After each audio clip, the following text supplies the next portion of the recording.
किसकी पत्नी? नेपाल देश में शिवपुरी नामक नगर में यशकेतु नामक राजा राज करता था।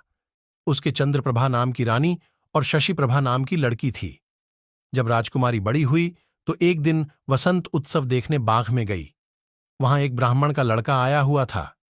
दोनों ने एक दूसरे को देखा और प्रेम करने लगे।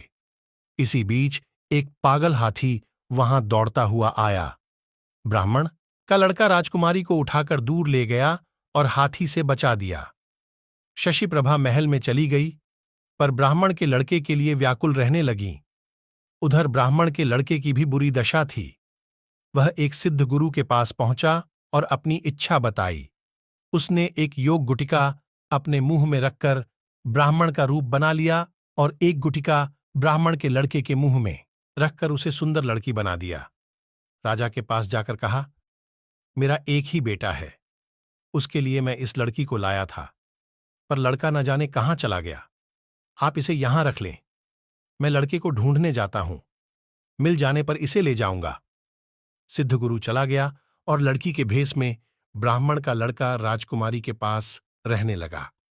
धीरे धीरे दोनों में बड़ा प्रेम गया। एक दिन राजकुमारी ने कहा, मेरा दिल बड़ा दुखी रहता है। एक ब्राह्मण के लड़के ने पागल हाथी से मेरे प्राण बचाए थे। मेरा मन उसी में रमा है।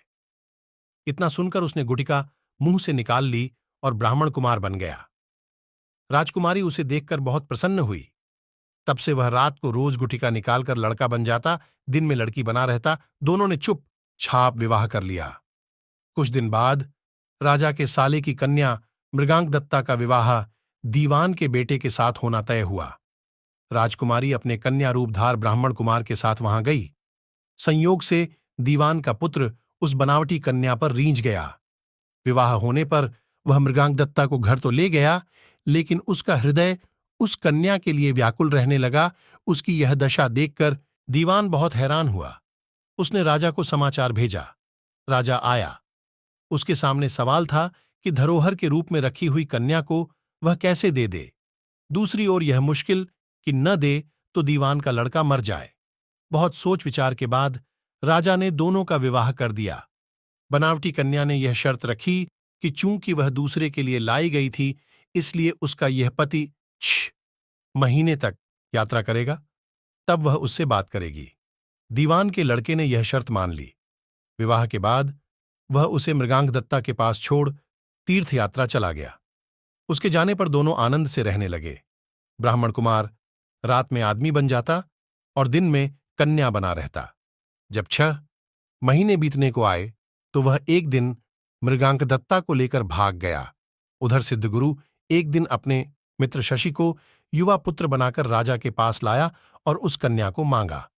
शाप के डर के मारे राजा ने कहा, वह कन्या तो जाने कहां चली गई, आप मेरी कन्या से इसका विवाह कर दें। वह राजी हो गया और राजकुमारी का विवाह शशि के साथ कर दिया। घर आने पर ब्राह्मण कुमार ने कहा, यह राजकुमारी मेरी स्त्री है, मैंने इससे गंधर्व रीति से विवाह किया है।